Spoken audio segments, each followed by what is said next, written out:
अस्सलाम वालेकुम नाज़रीन, मैं हूँ सीमल हाशमी। वो कहते हैं ना, जिस कदर उसकी कदर हुई उस कदर बेकदरे हुए हम। डॉलर, रुपया और मुल्क की सूरत हाल बनाम सरकार।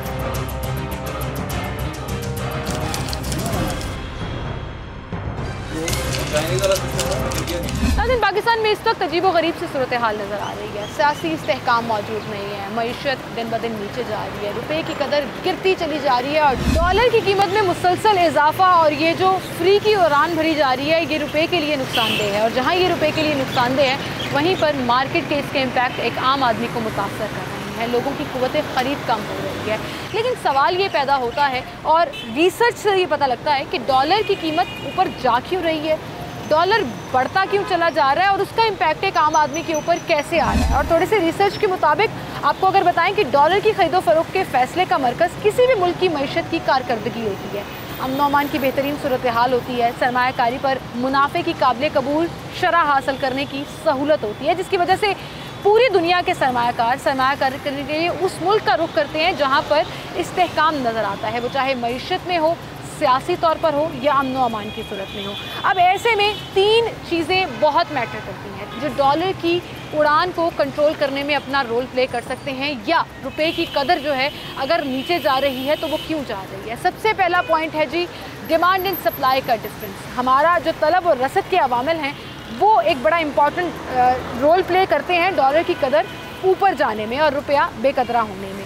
मार्केट की साइकोलॉजी और सेंटिमेंट्स बहुत मैटर करते हैं। जब भी आप कोई स्टेबिलिटी देखते हैं तो ये नज़र आता है कि सरमायाकार अपना पैसा निकाल लेते हैं। बहुत से माफियाज ऐसे हैं जो डॉलर की कीमत जब ऊपर जा रही होती है तो मार्केट से डॉलर ख़रीद लेते हैं, वो बैंक लॉकर्स में रख लेते हैं जहाँ पर कोई नहीं पूछ सकता कि इसके अंदर क्या पड़ा है, या अपने घर की सेफों में रख लेते हैं। और फिर जब थोड़ा सा उनको लगता है कि अब स्टेबिलिटी हो गई है तो दोबारा मार्केट में डॉलर ले आते हैं और अपना मुनाफा कमा लेते हैं। लेकिन उससे होता क्या है, रुपया डीवैल्यू होता है और जब रुपया डीवैल्यू होता है तो मुल्क में महंगाई की सूरत हाल आपके सामने ही, आपके जो मार्केट्स हैं वो सुनसान हो जाती हैं, कुव्वत ख़रीद लोगों की कम हो जाती है। जो तनख्वाहदार तबका है सबसे ज़्यादा वो पिसता है इससे, क्योंकि उनके पास कोई और मीन्स नहीं होते कमाने के। सैलरी है वो दिन ब दिन डॉलर के ऊपर जाने से, रुपए के नीचे आने से कम हो जाती है। आपके जेब में, आपकी बैंकों में पड़ा पैसा डीवैल्यू होता चला जाता है। अब ऐसे में कैसे इस चीज़ को कंट्रोल किया जा सकता है, लेकिन सबसे पहले एक नज़र डाल लेते हैं सप्लाई और डिमांड, जो रसद और तलब के अवामिल हैं वो किस तरह से इंपॉर्टेंस रोल प्ले करते हैं।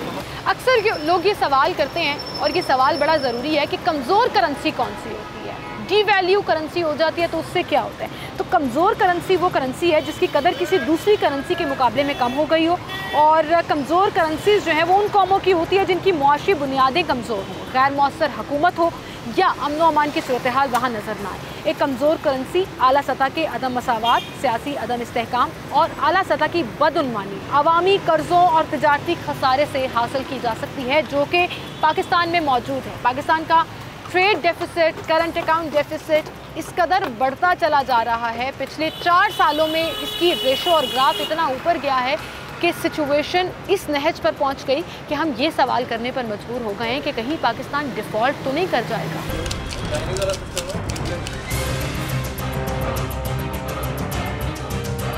नाज़रीन, अक्सर आपने ये सुना है कि डॉलर की कीमत जैसे जैसे ऊपर जाती है रुपया बेकदरा होता है, और रुपये की कीमत जब नीचे आती है तो मार्केट सुस्त हो जाती है और मार्केट में ख़रीदो फरोख्त ना होने के बराबर होना शुरू हो जाती है। इस पर हम बात करेंगे कि इसमें असल में साइंस क्या है और दुकानदार इस हवाले से क्या सेंस रखते हैं। अस्सलाम वालेकुम भाई, क्या नाम है आप? जैन शाह। जैन शाह, आप कितने देर से इलेक्ट्रॉनिक्स के अंदर? मुझे तकरीबन 6 से 7 साल हो गए। 6 से 7 साल। ये जो पीछे आपकी पूरी फ्रिजें लगी हुई है, ये पूरा इलेक्ट्रॉनिक्स का सामान लगा हुआ है, इसमें इम्पोर्टेड भी है और लोकल भी है। डॉलर जैसे जैसे ऊपर जाता है चीज़ें महंगी हो जाती है, बहुत डिफरेंस पड़ता है जी। फॉर एग्जांपल जैसे कि एक फ्रिज है, वो हमसे रेट लेके जाता है 65,000, ठीक है, तो वो मार्केट से रेट कंफर्म करने जाता है, तो हमें नहीं उस चीज़ का पता होता क्योंकि हमारा ऑनलाइन काम है। कंपनी किस टाइम रेट बढ़ा देती है, किस टाइम रेट कम कर देती है। 65,000 रेट लेके जाता है, वापस आता है 67 हुआ होता है, तो उससे बहुत जो है ना वो कारोबार पे असर पड़ता है, क्योंकि डॉलर एक जगह पे रुक नहीं रहा। डॉलर कभी 202 रुपये, 205, 180 ऐसे ऐसे बढ़ता है, जैसे बढ़ता है जैसे कम होता है, उससे जो है ना वो कारोबार पे बहुत जो है ना बहुत ज़्यादा असर पड़ता है। और ये उन लोगों के लिए जवाब है जो अक्सर आप कहते हैं कि डॉलर की कीमत ऊपर जा रही है तो उससे हमें क्या फ़र्क पड़ रहा है, हमने डॉलर लेके रखे हुए हैं। ये फ़र्क पड़ता है, चीज़ें महंगी हो जाती हैं और डायरेक्ट इम्पैक्ट जो है वो मार्केट के ऊपर आता है। लेकिन अब मुझे एक बात बताएं, इसमें कुछ लोग ना आप लोगों को ज़िम्मेदार भी ठहराते हैं। फॉर एग्जांपल, आपने किसी इंपोर्टेड ब्रांड की फ्रिज लेके रखी हुई है पहले से, अब डॉलर ऊपर जा रहा है लेकिन आपने तो 6 महीने पहले ले ली थी, तो आप उस रेट पे क्यों नहीं देते, करंट रेट के ऊपर क्यों देते? बेसिकली बात ये है कि हमारा इधर ऑनलाइन, मैंने आपको जैसा कि पहले बताया कि हमारा ऑनलाइन काम है, वो हमारी मजबूरी हो जाती है।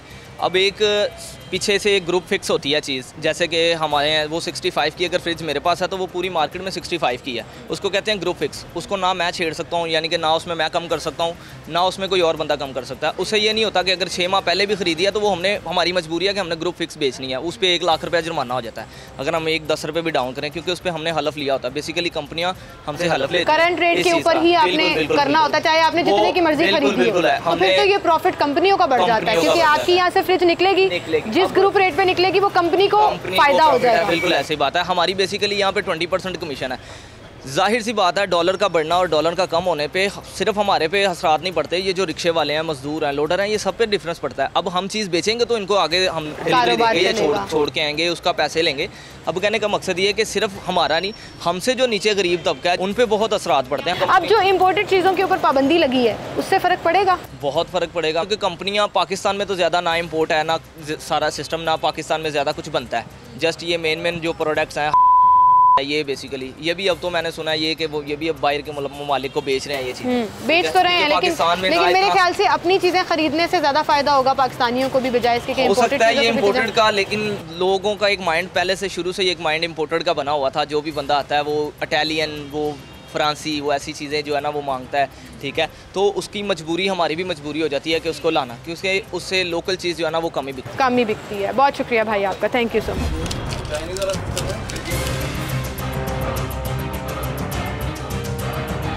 नाज़रीन, मुल्क में जब भी मईशत की बात होती है, रुपया कहाँ स्टैंड कर रहा है, डॉलर की वैल्यू क्या जा रही है, ये बड़े अहम सवाल होते हैं। और आजकल तो एक सवाल जैसे मार्केट में बहुत ज़्यादा पूछा जा रहा है कि इतनी इंस्टेबिलिटी नज़र आ रही है, वो चाहे पॉलिटिकल है, इकनॉमिकल है, कहीं हम दिवालिये की तरफ तो नहीं जा रहे? पाकिस्तान कहीं ऐसा तो नहीं है कि हम बिल्कुल ही सारी चीज़ों से हाथ धो बैठें? इसके सवालों के जवाब ना मैं दे सकती हूँ, ना कोई और सहाफ़ी दे सकता है। हाँ, वो ज़रूर दे सकता है जो माहिर हैं इस चीज़ के, जो समझते हैं, जो ये फैक्ट्स एंड फिगर्स और वो तमाम नंबर गेम जो एक आम आदमी को समझ नहीं आती है, उनको समझाने के लिए, उनको बताने के लिए तमाम कट्टा चट्टा खोलकर सामने रख देते हैं। हमारे साथ मियां इमरान साहब मौजूद हैं, इकोनॉमिस्ट हैं, कॉलम्स भी लिखते हैं, आपको गाहे बगाहे अपडेट करते रहते हैं मुख्तलिफ चैनल्स पर, आप उनको देखते भी हैं। अस्सलाम वालेकुम मियां साहब, क्या हाल चाल है? अल्लाह का शुक्र। ये क्या हो रहा है मियां साहब? डॉलर उड़ता चला जा रहा है और ऐसा लग रहा है कि कोई शिकारी बैठा ही नहीं है डॉलर को कंट्रोल करने के लिए, काबू में करने के लिए। देखिए जी, डॉलर ने उड़ना ही है। सवाल ये पैदा होता है कि डॉलर उड़ क्यों रहा है। तो मैं समझता हूँ कि इसमें अवाम को थोड़ा सा आगाह करने की ज़रूरत है कि जब भी पॉलिटिकल इंस्टेबिलिटी होती है तो डॉलर कभी भी अपनी जगह पर नहीं रहता है, डॉलर बढ़ता ही है। पाकिस्तान की तारीख अगर देखें तो जब पाकिस्तान बना था तो $1 था 3 रुपये 75 पैसे का। अच्छा। और जब पाकिस्तान टूटा तो तब 100% के करीब डॉलर जो था वो रुपया जो था वो डी वैल्यू हो गया था 1971 में, और ये तकरीबन 8 से 9 रुपये का हो गया था। ठीक है। और उसके बाद सबसे ज़्यादा जो रुपया डी वैल्यू हुआ है वो हुआ है पीपल्स पार्टी और नून लीग के उस दौर में, जब 1989 से लेकर 99 तक जो सूरत हाल थी आपकी इकॉनमी की, वो इतनी ख़राब हो गई कि आपका एक गवर्नमेंट आ रही है वो पूरा नहीं कर पा रही, दूसरी आ रही है, फिर आ रही है, एक गवर्नमेंट आ रही है, गवर्नमेंट जा रही है, और डॉलर जो था आपका नियरली 185% के करीब आपका बढ़ गया। अभी हम सूरत हाल जो देख रहे हैं इस वक्त भी पॉलिटिकल इंस्टेबिलिटी है, और जब तक हम गवर्नमेंट को स्टेबल नहीं करेंगे, जब तक गवर्नमेंट एक टफ डिसीजंस नहीं लेगी, तब तक डॉलर का रुकना जो है वो तकरीबन नामुमकिन है। डॉलर की प्राइस एक आम आदमी को कैसे मुतासर करती है, आसान अल्फाज में अगर आप देखिए? डॉलर की प्राइस आपकी इस तरह से मुतासर करती है कि पाकिस्तान एक ऐसा मुल्क है जो कि चीज़ें बनाता नहीं है, चीज़ें इंपोर्ट करता है, यानी कि हमें दूसरे ममालिक से चीज़ें मंगवानी पड़ती हैं, और जब मंगवानी पड़ती हैं तो हमें वो चीज़ें डॉलर में मंगवानी पड़ती हैं। अब जब डॉलर से मंगवानी पड़ती हैं तो डॉलर जैसे ही बढ़ेगा तो अल्टीमेटली पाकिस्तान में इन्फ्लेशन बढ़ जाएगी, आपके डॉलर रिजर्व्स कम हो जाएंगे, आपका पॉलिसी रेट बढ़ाना पड़ जाएगा। पॉलिसी रेट बढ़ाने की क्या वजह होती है? ये वजह होती है कि कम से कम इंपोर्ट्स जो है वो आपकी कम हो जाए। अल्टीमेटली जो आपको इसका नुकसान होता है वो आम आदमी को होता है। देखिए, एलीट क्लास को इससे फ़र्क नहीं पड़ता ना, बिल्कुल सही। आम आदमी को इसलिए फ़र्क पड़ता है कि महंगाई बढ़ जाती है। मिसाल के तौर पर आप गंदम इंपोर्ट करते हैं, आम आदमी की खुराक ही गंदम है। अगर आप चावल, कितनी अनफॉर्चुनेट सिचुएशन है कि हम एक ज़राई मुल्क हैं, हम गंदम प्रोड्यूस कर सकते हैं, और दावा भी किया है पिछले 50 सालों की बात नहीं भी करते हैं तो पिछले 4 सालों की बात कर लेते हैं कि हम गंदम प्रोड्यूस कर रहे हैं, किसानों को सब्सिडीज़ भी दे रहे हैं, कहीं ना कहीं पॉलिसीज़ जो हैं वो इम्पैक्ट डालती हैं, उसके बावजूद हम इस नहज पर पहुंच जाते हैं कि हमें गंदम बाहर से मंगवानी पड़ती है। हम इसको मैं समझता हूँ कि ये मिसमैनेजमेंट के साथ साथ ना माफियाज का हाथ है इसमें, क्योंकि जब गंदम इंपोर्ट कर, ये क्या करते हैं, पहले गंदम एक्सपोर्ट कर देते हैं, उसके बाद उसी गंदम को इंपोर्ट करते हैं।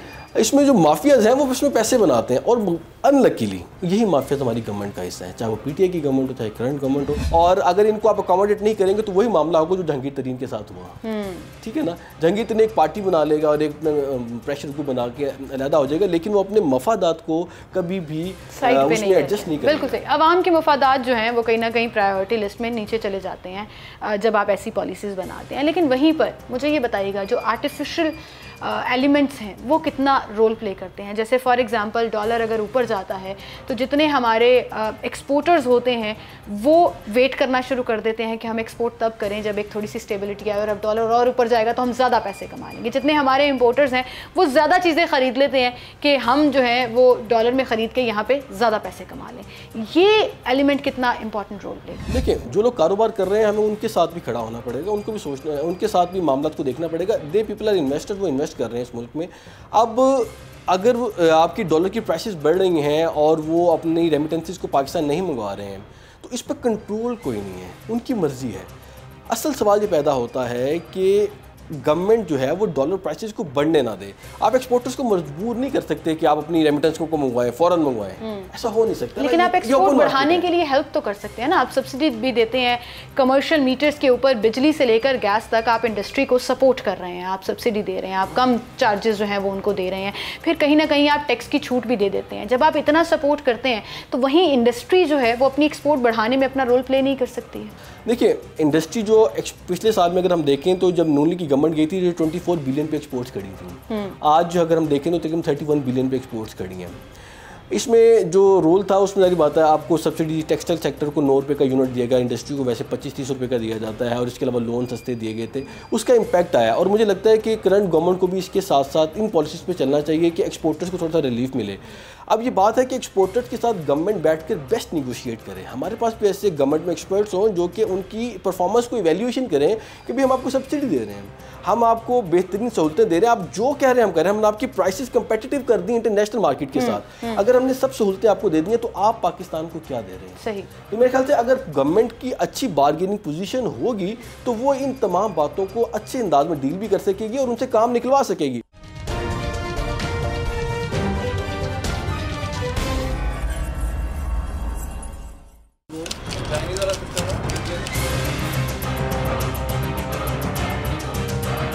अब ये जो डॉलर 200 क्रॉस करके अभी जो हुकूमत आई है पीडीएम की, जो कोलैबोरेटेड हुकूमत है, इसकी वजह से हुआ है या ये एक सिलसिला चला आ रहा था और वो ग्राफ मुसलसल चल रहा है? क्योंकि जनवरी में I have read an article, international article, जहां प्रेडिक्ट ये कर दिया गया था कि डॉलर 200 क्रॉस करेगा। ब्लूमबर्ग की एक रिपोर्ट में भी लिखा हुआ था कि जून जुलाई या बजट से पहले कहीं ना कहीं डॉलर 200 क्रॉस कर जाएगा।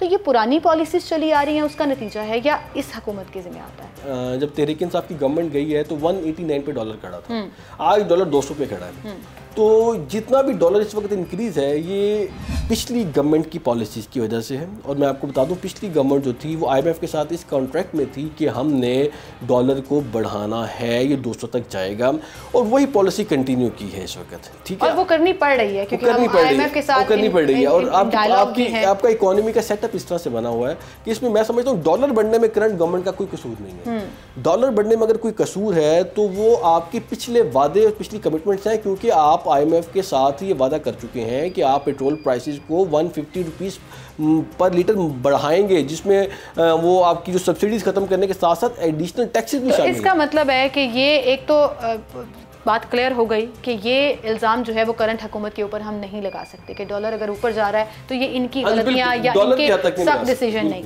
अब दूसरी बात कर लेते हैं, जैसे आपने अभी पेट्रोल का जिक्र किया, खान साहब मार्च में ये अपनी हुकूमत छोड़ने से पहले अनाउंस कर चुके कि मैं बजट तक पेट्रोल की कीमतें नहीं बढ़ाऊंगा। क्या आपको लगता है कि वो पॉलिटिकल एक जाल था? IMF से मुआहदों के बावजूद ये स्टेटमेंट देना कहीं IMF के डायलॉग्स को ख़तरे में डालने वाली बात, और आने वाली हुकूमत, क्योंकि उनको नज़र आ गया था कि अब वो नई वजारत उज़्मा पर रहेंगे, आने वाली हुकूमत को एक तरह से फंसाने वाली बात थी जिस पे उन्होंने कहा कि बजट तक अब पेट्रोल नहीं बढ़ेगा। मैं समझता हूँ कि ये राय काफ़ी हद तक दुरुस्त है और ये अवामी सतह पे भी ये राय तकवीत इख्तियार करती जा रही है, क्योंकि जब इन्होंने पेट्रोल प्राइसेस को कम किया था, शौकत तरीन साहब ने एक बयान दिया था कि हमने इस फ़ंड को अलहदा से मैनेज कर लिया है और हमारे पास ये फ़ंड्स मौजूद हैं, ठीक है, लिहाजा ये इकॉनमी में मज़ीद बोझ नहीं पड़ेगा। उसके बाद इमरान खान साहब ने बयान दिया था कि हमने इतने टैक्सेस इकट्ठे कर लिए हैं कि हमारे पास इतने पैसे मौजूद हैं कि हम इतना फ्यूल सब्सिडी को हम मैनेज कर सकते हैं। लेकिन जब नई गवर्नमेंट आई है तो उन्होंने देखा और कि ना वो फंड्स थे, ना वो टैक्सेस मौजूद थे, ना ही टैक्सेस मौजूद थे। तो इसका मतलब वो एक पॉलिटिकल स्टेटमेंट थी, वो पॉलिटिकल स्टेटमेंट जिसमें हकीकत और कुछ नहीं थी। ये एक सही कह रहे हैं कि एक तरह का जाल बिछाया गया था जो कि नई हुकूमत के लिए परेशानी का बाइस बने। अब आम आदमी भी काफ़ी हद तक इसमें मैं समझता हूँ समझ गया है कि ये वाकई ही एक जाल। अच्छा, ये बड़ा अनफॉर्चुनेट होता है कि जब आप एक पॉलिटिकल एजेंडा सेट कर देते हैं, आप उसका क्रेडिट भी ले लेते हैं, लेकिन आने वाली हुकूमत या आने वाले जो ओहदेदारान हैं वो भुगतते हैं उस चीज़ को। क्योंकि अब देखें कि टफ डिसीजन इतने 15-15 दिन के बाद से तीसरा या चौथा मौका अब आने वाला है जब पेट्रोल की कीमत बढ़ेगी या नहीं बढ़ेगी, ये एक सवाल है और गवर्नमेंट उसको बड़े हद तक कंट्रोल किए हुए है। लेकिन अगर IMF से आपको क्लियरेंस चाहिए और आपको उनसे फंड्स चाहिए तो आपको पेट्रोल बढ़ाना पड़ेगा, क्योंकि कॉन्ट्रैक्ट में लिखा होगा।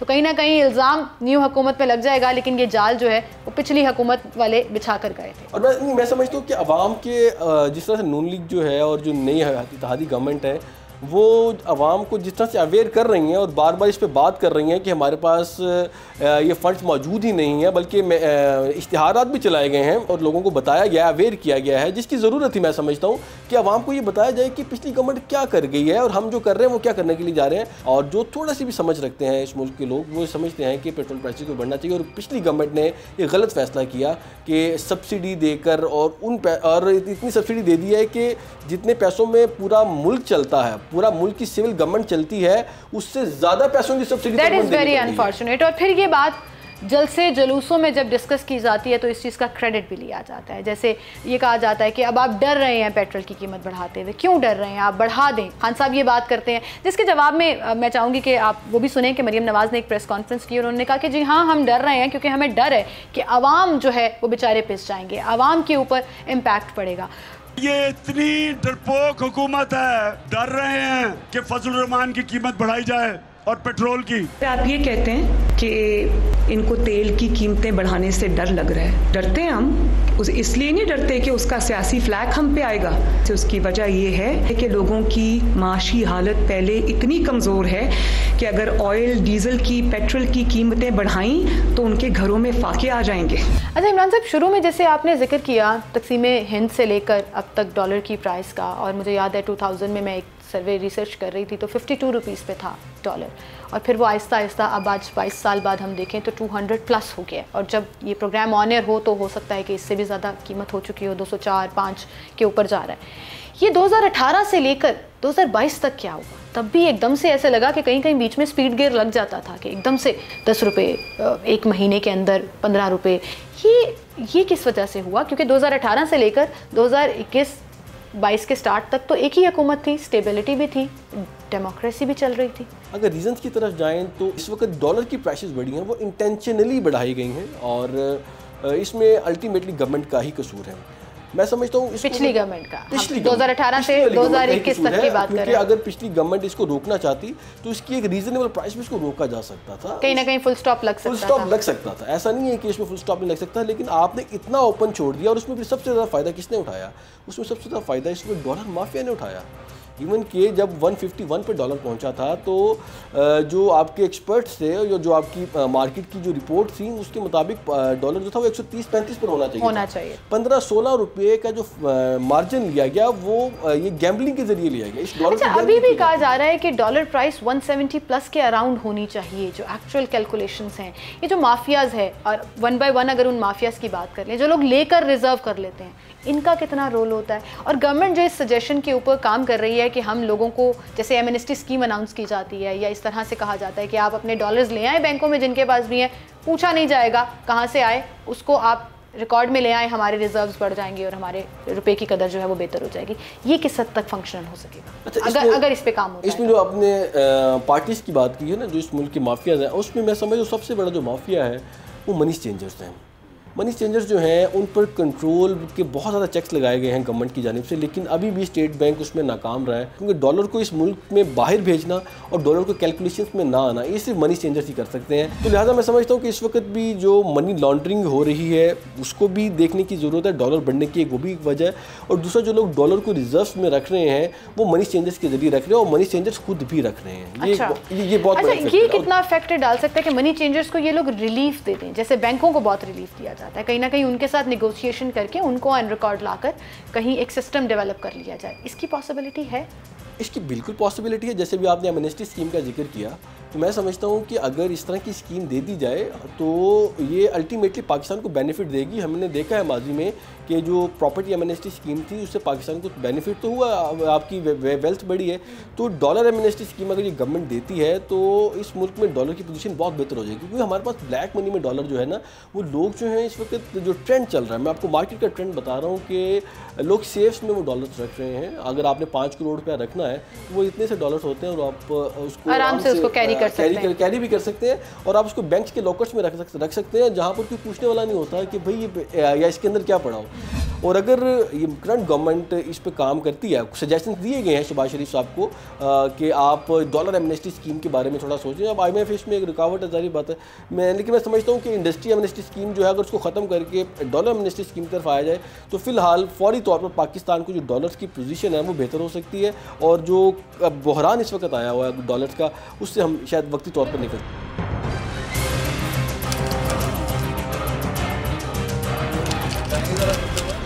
अस्सलाम वालेकुम जी। सर क्या नाम है आपका? मेरा नाम जी नदीम हैदर है। नदीम हैदर साहब, कारोबार कैसा चल रहा है आजकल? अब देख लें, सीज़न के दिन है और बिल्कुल ठप हुआ पड़ा है कारोबार। यहाँ तो पाँव रखने की जगह नहीं होती। पाँव रखने की जगह नहीं होती, क्योंकि वो कुव्वत ख़रीद कम होती जा रही है लोगों की। जब डॉलर बढ़ता है ना तो सबसे पहले तो हमें ये लॉस होता है कि हमारी हुकूमत पर कर्ज़ों का हुज़म बढ़ जाता है। बिल्कुल, ये बड़े अफसोसनाक बात है। और जब डॉलर बढ़ता है फिर महंगाई बढ़ती है। जब महंगाई बढ़ती है तो ये इसका इफेक्ट है ना, अब जो जिन पे माल पड़े हैं बेशुमार, वो जितने भी जो बिजनेस कर रहा है उसका रातों रात करोड़ों रुपए बढ़ जाता है। अगर हुकूमत 100 रुपये का टैक्स लगाती है ना, तो ये सारे जितने भी बंदे मिलकर है ना, ये आवाम से 1000 रुपये चीज़ों का रेट बढ़ा देते हैं।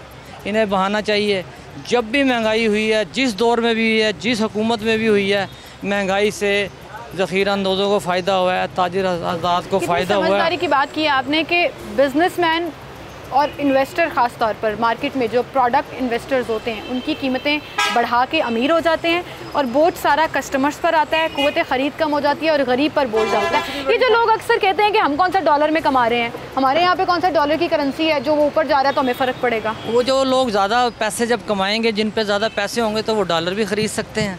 अब मेरे पास पैसे नहीं है, मैं डॉलर कैसे खरीदूंगा जब वो डॉलर। लेकिन अगर आपके पास पैसे होते आप डॉलर खरीद लेते। नहीं, एक बात कर रहा हूँ, वैसे कह रही हूँ, आप खरीदते। वो तो फिर हाई लेवल पे जिन पे पैसे होता है ना वो खरीदता है ना, आम आदमी के तो बस के बात नहीं है। अब तो पहले कहते जी फर्स्ट क्लास है, सेकंड क्लास है, अब तो 5 क्लासें हो गई हैं। अब तो पहले कहते जी ये मिडल मैन है। जो लोग डॉलर खरीदते हैं वो अपने मुल्क के साथ सबसे ज़्यादा ज्यादती करते हैं, खासतौर पर इस दौर में। आप इन्वेस्टमेंट पर्पस में डॉलर खरीद के अपने पास रख लेते हैं, ना बैंकों में डालते हैं, ना ऑन रिकॉर्ड होता है। मार्केट से जब डॉलर गायब हो जाता है, आपका रुपया जो आपकी अपने मुल्क की करेंसी है वो डिवैल्यू होती है और महंगाई अनकंट्रोलेबल हद तक बढ़ जाती है। देखिए, मैं बताता हूँ आपको, किसी मुल्क में ये बेशुमार गाड़ियाँ, ये हमारे पाकिस्तान में लोग कहते हैं जी बड़ा अमीर मुल्क है, माल पे बड़ी गाड़ी हैं, या कहते हैं कि जी बड़ी बड़ी बिल्डिंगें बन रही हैं।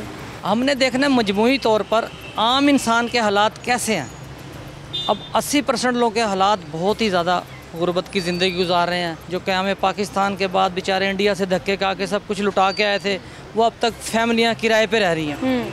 और हुकूमत हम किसी के साथ नहीं है, न इमरान खान के, शहबाज शरीफ के। जो अच्छा काम करेगा उसे हम सलूट करेंगे। सारी ज़िंदगी तो ना जो हुकूमत आती है फिर पीछे वाली उसकी टांग खींचती है, जिससे पाकिस्तान का भी नुकसान होता है, आवाम का भी, और हमारे ख़जाने का भी नुकसान होता है। सुप्रीम कोर्ट से मैं गुजारिश करूँगा, किसी का भी जलसा हो ये पाबंदी लगानी चाहिए। हमारे गरीबों का तेल ज़ाया होता है, उससे टाइम ज़ाया होता है, कत्लो गारत होते हैं, बिजली ज़ाया होती है। हम गरीब मुल्क हैं, जिसको जो बात करनी है यार चैनल के थ्रू बैठ के बात करे। मेरी सुप्रीम कोर्ट के जज से दरख्वास्त है कि जल्द से जुलूसों पर, एहतजाजों पर पाबंदी लगाई। चले, ये तो एक आम शहरी हर चीज़ होनी चाहिए।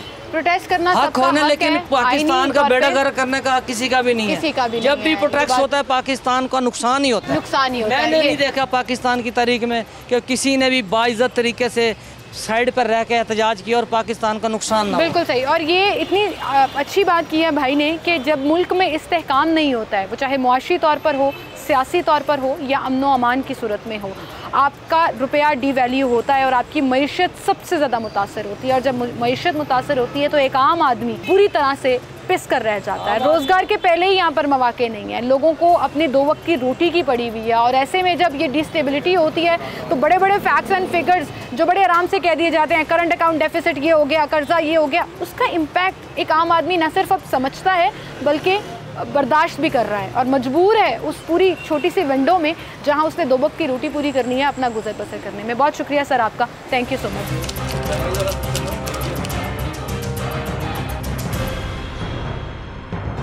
नाज़रीन, जब भी किसी मार्केट का दौरा करते हैं ताजरों और दुकानदारों से लेकर उस मार्केट में जो चीज़ें कैरी कर रहे होते हैं, जो लेकर जा रहे होते हैं, रिक्शे वाले, लोडर वाले, वो भी बुरी तरह से इम्पैक्ट डालते हैं जब क़ुव्वत ख़रीद लोगों की कम हो जाती है और रुपया डीवैल्यू होना शुरू होता है। उनसे जानते हैं कि उनके काम पर क्या फ़र्क पड़ता है। अस्सलाम वालेकुम भाई, क्या नाम है आपका?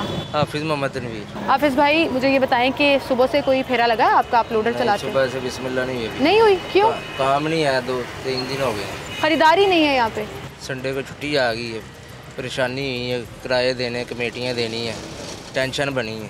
जब मार्केट में चीज़ें बिकती नहीं हैं तो जाहिर है फिर आपका भी सारा दिन ऐसे ही गुजर जाता है। जाहिर है शॉपिंग नहीं कोई करने आता, महंगाई हुई है, डॉलर बढ़ता जा रहा है, हुकूमत ही एक जगह। अच्छा, आपको लगता है डॉलर बढ़ने से और जब रुपया डीवैल्यू होता है, नीचे आता है, उसका इम्पैक्ट जब महंगाई पे पड़ता है तो फिर ये आपका काम बड़ी बुरी तरह मुतासर होता है? क्लोज हो जाता है, वाइंड अप हो जाता है, सारा कोई शॉपिंग नहीं करने आता। बिल्कुल सही कह रहे हैं। अस्सलाम वालेकुम भाई, आप भी रिक्शा चलाते हैं? जी। सुबह से कोई फेरा लगा है आपका? नहीं, सुबह से कोई फेरा नहीं लगा। क्यों? बस महंगाई है कि लोग शॉपिंग नहीं कर रहे, शॉपिंग महंगाई की वजह से कोई बाहर निकलता नहीं है। 2-3 साल हो गए हैं जी, काम ज़्यादा फ़र्क पड़ा है काम से? 15 दिन बाद पेट्रोल बढ़ जाता है। अब तो काफ़ी अर्से से वैसे बढ़ा भी नहीं है, पेट्रोल तो नहीं बढ़ा। पेट्रोल नहीं बढ़ा, लेकिन पीछे 6 महीने पीछे चले जाए वो डॉलर बढ़ता जा रहा था, बढ़ता ही जा रहा था। 3.5 साल से पीछे चले जाए तो डॉलर भी नहीं बढ़ रहा था, महंगाई भी नहीं होती थी, आटा घी चीनी सस्ती थी, हालात बेहतर थे, काफ़ी हालात बेहतर। अब जो पीडीएम की हुकूमत आई है, जो शहबाज शरीफ साहब वज़ीर आज़म है, कोई फायदा नहीं। शहबाज शरीफ है ये क्या कि वो अपना पीछे 10 साल हुकूमत करके गया, अच्छी करके गया। उम्मीद है अभी वैसे कि महंगाई कम होगी? उम्मीद पे दुनिया कायम है। उम्मीद पे दुनिया कायम है। ठीक है, बहुत शुक्रिया भाई आपका, थैंक यू सो मच।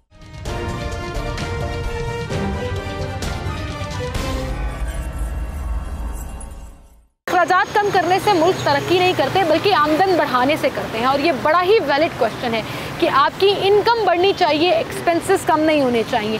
अब ये हुकूमतों पर इन्हिसार करता है कि वो आमदन कैसे बढ़ा रहे हैं। वो आमदन आवाम के ऊपर बोझ डालकर बढ़ाना चाह रहे हैं या अपने ज़राए आमदन बढ़ाएं, यानी कि अपनी उन तमाम पॉलिसीज़ को रीथिंक करें जिससे आपकी एक्सपोर्ट्स में इजाफा हो, जिससे आप इंडस्ट्री को फ़ायदा दें, जिससे आप मेड इन पाकिस्तान की बात करें कि पाकिस्तान में बनने वाली प्रोडक्ट्स जो हैं उनको मार्केट में भी जगह मिले और इंटरनेशनल मार्केट में भी वो मकाम मिले कि पाकिस्तान एक्सपोर्ट के ज़रिए ज़र मुबादला मुल्क में ला सके। ये वो पॉलिसीज़ हैं जो अगर हुकूमतें बना लें तो ना सिर्फ IMF को ख़त्म, उनके प्रोग्राम से छुटकारा हासिल किया जा सकता है बल्कि अपने पाँव पर खड़ा भी हुआ जा सकता है। लेकिन पिछले 4 साल में ये तमाम का तमाम बोझ आमदन बढ़ाने का अवाम पर डाला गया, मुख्तलिफ टैक्सेस की सूरत में, कीमतें बढ़ाकर, महंगाई की सूरत में।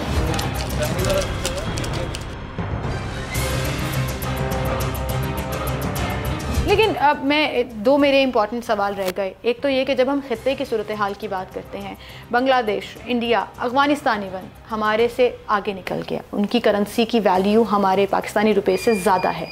अब मैं जैसे अभी जिक्र कर रहे थे कि 50 ईयर्स अगर हम बैक बात कर लें तो 4100% एक सर्वे में ये बात सामने आई कि डॉलर जो है वो ऊपर गया है और रुपया डिवैल्यू हुआ है। हमारा हमसाया मुल्क इंडिया में यही फिगर 98.59% है, यानी कि उससे कहीं ज़्यादा कम। क्यों इस खित्ते में पाकिस्तान एक ऐसी कंट्री है जहाँ पर अब ये सवाल होना शुरू हो गया कि कहीं ये दिवालिया तो नहीं हो जाएगा? देखिए, मैं समझता हूँ कि पाकिस्तान के दिवालिया होने की जो बात है ये शायद बहुत सख्त बात है। दिवालिया तो खैर नहीं, क्योंकि इस मुल्क में मतलब बहुत एसेट्स हैं और इस मुल्क में रिज़र्व भी बहुत ज़्यादा हैं हमारे पास ज़खायर ऐसे जिनको हम यूटिलाइज़ करके अपने मामलात को हल कर सकते हैं, लेकिन अल्टीमेटली हमें चीज़ों को मैनेज करना पड़ेगा। देखिए, हम एक एटॉमिक पावर है, हमें इस बात को समझना चाहिए, और हमें दिवालिया होता देखना, मैं नहीं समझता कि हमारे हमसाया मुल्क भी उससे खुश होंगे, ये शायद उनको भी इस पर बहुत कंसर्न्स होंगे। तो पाकिस्तान इस वक्त दिवालिया तो नहीं हो सकता, लेकिन अगर हमने इसको मैनेज ना किया तो हमारे जो हालात हैं वो बहुत कमज़ोर हो जाएंगे, हमें मुआशी तौर पर बहुत सी परेशानियों का सामना। क्या ये कहना ठीक होगा कि हम बिल्कुल उस नहज पर पहुँच गए हैं जहाँ से हम गिर सकते हैं, जैसे श्रीलंका के साथ हुआ, वो भी इसी खिते में, और अक्सर ये अब बातें भी हो रही हैं कि श्रीलंका जैसे डिफ़ॉल्ट कर गया, हम कहीं उस स्टेज पर तो नहीं पहुंच रहे। अच्छा, श्रीलंका के डिफ़ॉल्ट करने की एक वजह ये भी थी कि वो IMF के पास नहीं गए थे। उन्होंने ऐसी चीज़ों पर इम्पोर्ट्स पर पाबंदी लगा दी थी जो कि ज़रूरी इजनास थी, जिससे आपकी खाद वगैरह इस तरह के मामला पर उन्होंने पाबंदी लगा दी थी। उसकी वजह से क्या हुआ कि वहाँ की फसलें नहीं बढ़ी, उनको फूड नहीं मिला, और अल्टीमेटली जब उन्होंने पाबंदियाँ, जब वक्त हाथ से गुजर गया तो फिर अब उन्होंने सोचा कि क्या किया जाए, IMF के पास जाया जाए। तो IMF के पास क्योंकि हम मौजूद हैं, हम IMF के पैनल में मौजूद हैं, अगर जब तक हम उसमें मौजूद हैं हम डिफ़ॉल्ट नहीं करेंगे। नए इलेक्शंस कितना इम्पैक्ट डाल सकते हैं अगर फौरी हो जाएं? मैं समझता हूँ कि नए इलेक्शंस फौरी हो जाए तो इसका जो नज़ला है इकोनॉमी की बदहाली का, वो ना तो नून लीग पर पड़ेगा ना ही तहरीक इंसाफ पर पड़ेगा, वो निगरान हुकूमत पर पड़ जाएगा। और मैं समझता हूँ कि दोनों की शायद बेहतर हो। नज़ला जिस पर मर्जी गिरे जी, नुकसान तो आवाम का। जी बिल्कुल बिल्कुल, इसमें आवाम जो है बुरी तरह पिस रही है, और बदकिस्मती ये है कि आवाम का ख्याल नहीं है। अभी देखिए ना, शौकत तरीन साहब ने जब बयान दिया है, मैं समझता हूँ वो उनको नहीं देना चाहिए था, बहुत गैर जिम्मेदाराना बयान दिया कि जब मिफ्ता इस्माइल ने कहा कि आप हमारी आके मदद करें, तो उन्होंने कहा कि आपने हमें हुकूमत से निकाल दिया है तो हम आपकी मदद क्यों करें। इस मुल्क की बात करनी है। आई थिंक सबसे बड़ी पार्टी पाकिस्तान ही है, और तमाम लोग, वो चाहे जिस भी पार्टी को सपोर्ट करते हों, आपके लिए पाकिस्तान प्रायोरिटी में होना चाहिए, और अगर नहीं है तो आप ना मुहिब्बुल वतन हैं, ना ही आपको कोई हक है कि आप यहाँ पर सियासत करें या कोई ओहदा रखें। अच्छा इमरान साहब, यहाँ पे एक बड़ा इंपॉर्टेंट सवाल ये है कि हमें कितने पैसे चाहिए, कितने डॉलर्स या रुपए चाहिए हैं, और कितने आने की उम्मीद है, और वो कब तक स्टेबिलिटी ला सकेंगे या हम उसको कायम रख सकेंगे? इस वक्त पाकिस्तान के पास तकरीबन $10 बिलियन मौजूद हैं। अब हमें मज़ीद $10 बिलियन कम से कम चाहिए ताकि हम अपने 4 से 5 महीनों के जो मामलात हैं उनको चला सकें। हमने $5 बिलियन जो है इस महीने पे करने हैं, और तकरीबन इतने ही डॉलर हमने जून के महीने में पे करने हैं। अगर हम वो पे नहीं करेंगे तो ऑब्वियसली फिर हमारे लिए हालात ज़्यादा फेवरेबल नहीं होंगे। तो $10 बिलियन अगर हमें मिल जाते हैं तो हम 4 से 5 महीने तो आसानी से गुजार सकते हैं। लेकिन अगर हम इस्लाहात नहीं ला सके, और अगर हम इकॉनमी में स्टेबिलिटी उस तरह से नहीं आ सकी, तो 5 महीने बाद हम फिर आज की पोजीशन पे खड़े होंगे। बिल्कुल सही। नहीं, कहीं ना कहीं आपको वो पॉलिसीज़ बनानी पड़ेंगी जहाँ पे आपकी तलब और रसद का एक डिफरेंस कम हो, आपकी एक्सपोर्ट्स ज़्यादा हों, आप इंपोर्ट्स ना करें, तब वो सिचुएशन जो है वो क्रिएट हो सकती है। तो फिर ये बजट जो आना है, ये उम्मीद ना रखें अवाम इतनी कि अवामी बजट होगा जो भी जो बजट। तो मैं समझता हूँ कि पिछले, अगर हम 2008 से शुरू कर लें, तब से लेकर अब तक अवामी बजट की उम्मीद नहीं रही है। क्योंकि बजट आ भी जाए तो 3 महीने बाद मिनी बजट आ जाता है, तो इसका मतलब अगर कुछ कहीं ना कहीं चेंजेस होते रहते हैं, तो आगे भी चेंजेस। पिछले तरीके से गवर्नमेंट ने बड़ा शानदार हमने बजट दिया जी, और जब 3 महीने बाद मिनी बजट दे दिया और उसमें 317 अरब रुपये के टैक्सेस, तो एक साल में पता नहीं कितने मिनी बजट भी आ गए थे, कब चेंज हुआ। तो मैं नहीं समझता बजट से इतनी उम्मीद नहीं होनी चाहिए। ये देखना चाहिए कि आपकी एक्सपोर्ट्स पर क्या इम्पैक्ट पड़ रहा है। पॉलिसीज रोज बन सकती हैं, आज नहीं पॉलिसी दे सकते हैं, बजट की क्या जरूरत है? अच्छा, ये पूरा कतरा कतरा मिलकर एक दरिया बनता है। एक आम आदमी अपना रोल कैसे प्ले कर सकता है? इन दी एंड में ये जानना चाहूँगी। आम आदमी को कम से कम इस वक्त जो सूरत हाल है पाकिस्तान की, उसमें जो लग्जरी आइटम्स हैं, एक तो उनसे परहेज करने की ज़रूरत है, और दूसरा है कि मेड इन पाकिस्तान चीज़ें खरीदने की ज़रूरत है। बहुत से ऐसे ब्रांड्स हैं पाकिस्तान के अंदर जो कि लोकली प्रोड्यूस कर रहे हैं और बहुत अच्छा प्रोड्यूस कर रहे हैं। तो लिहाजा पाकिस्तानी बने, पाकिस्तानी चीज़ें इस्तेमाल करें। इससे एक तो आपके डॉलर रिजर्व जो हैं उसको वो पे इम्पैक्ट पड़ेगा, यानी कि आपको वो कम नहीं होंगे, और अल्टीमेटली जब मैन्युफैक्चरिंग बढ़ेगी तो एक्सपोर्ट्स बढ़ेगी। जब लोग लोकली मैन्युफैक्चर करेंगे तो उसको एक्सपोर्ट्स भी किया जा सकेगा, और जब एक्सपोर्ट्स होगा तो आपका ज़्यादा मुबादला पाकिस्तान में आएगा। तो लिहाजा ये कोशिश करें कि आप मुकामी चीज़ें खरीदें, इस मुल्क में बनी हुई, अल्टीमेटली उसका बेनिफिट आपको भी होगा और मुल्क को भी होगा। बिल्कुल सही, बहुत शुक्रिया मियां साहब, अब हमारे साथ ना।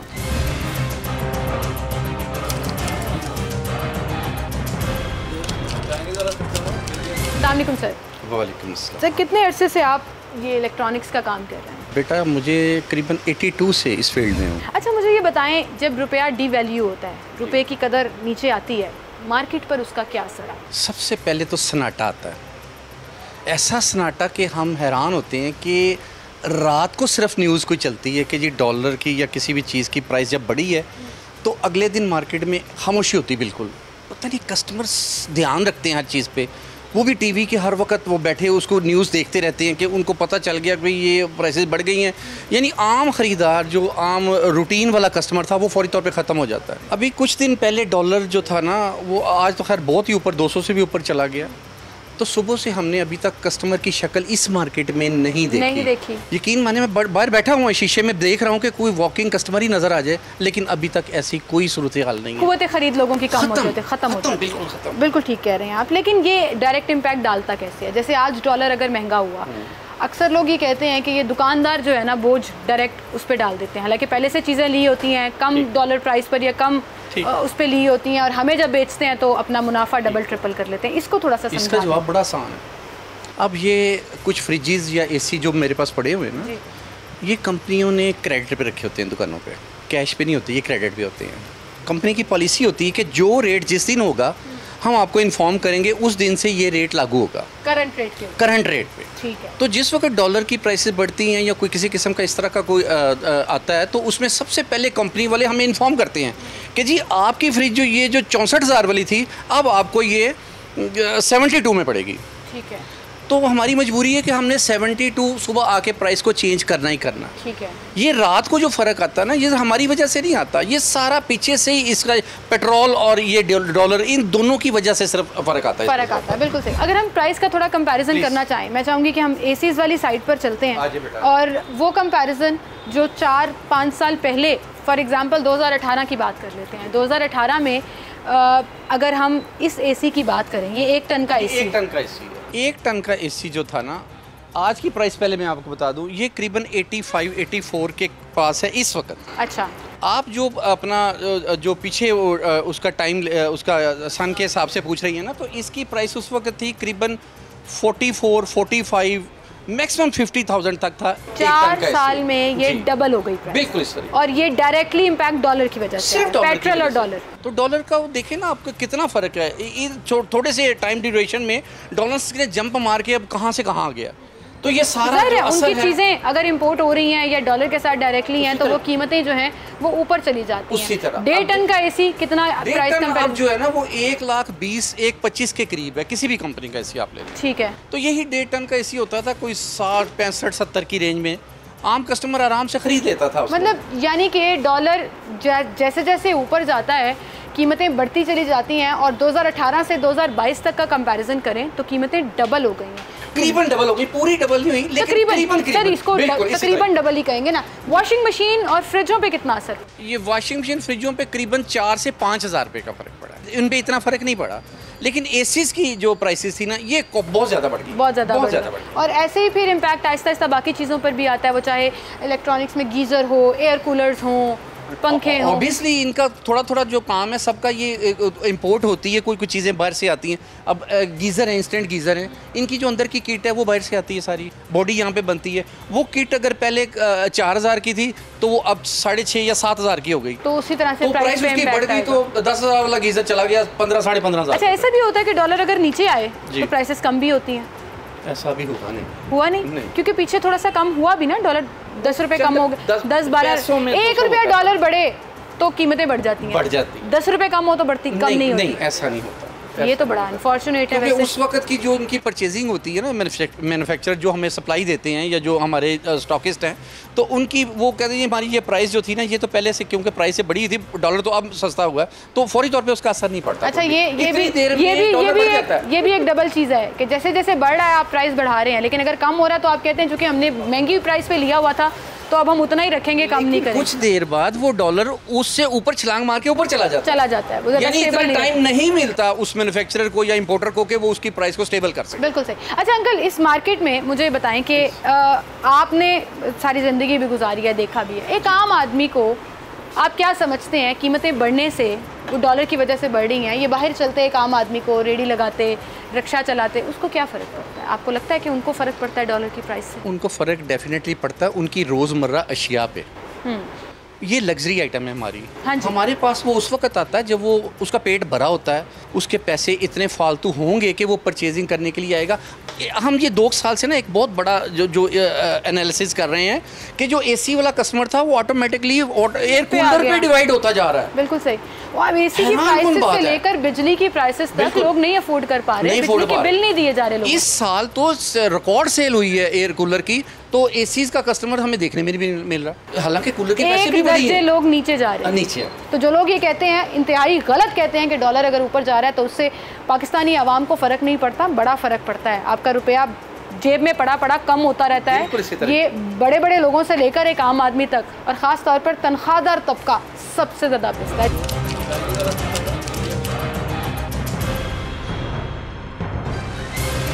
नाज़रीन, इस पूरे शो में जहां हमने माहिर मुआशियात से बात की, वहीं पर लोगों से भी आपकी बात कराई और ये समझने की कोशिश की कि डॉलर जब ऊपर जाता है, रुपया डिवैल्यू होता है, तो उसका इम्पैक्ट न सिर्फ महंगाई बल्कि एक आम आदमी के घर में जो 2 वक्त की रोटी है उसके ऊपर भी पड़ता है। और अब लोग ये शऊर रखते हैं और समझते हैं कि इस चीज़ से इम्पैक्ट किस कदर वाज़ेह हो जाता है। बहुत से लोगों ने तो इतने शऊर की बात की कि आप 1 महीने या 1.5 महीने की हुकूमत को इसका जिम्मेदार नहीं ठहरा सकते। 2018 से लेकर अब तक जिस तरह से डॉलर मुसलसल ऊपर गया है, उसका इम्पैक्ट कहीं ना कहीं आज 200 क्रॉस करने के ऊपर नज़र आता है। और ऐसे में बहुत से रेफरेंसेस भी मौजूद हैं जहां ये प्रिडिक्शन की जा रही थी कि 200 से डॉलर क्रॉस करेगा और उसका इम्पैक्ट मार्केट के ऊपर आएगा। अब चैलेंज है इस हुकूमत के लिए कि वो किस तरह से इसको कंट्रोल करता है, ना सिर्फ रुपए की कदर को ऊपर लेकर आता है बल्कि लोगों के लिए रिलीफ भी अनाउंस करती है। इसी के साथ मुझे इजाज़त दीजिए, अल्लाह हाफ़िज़।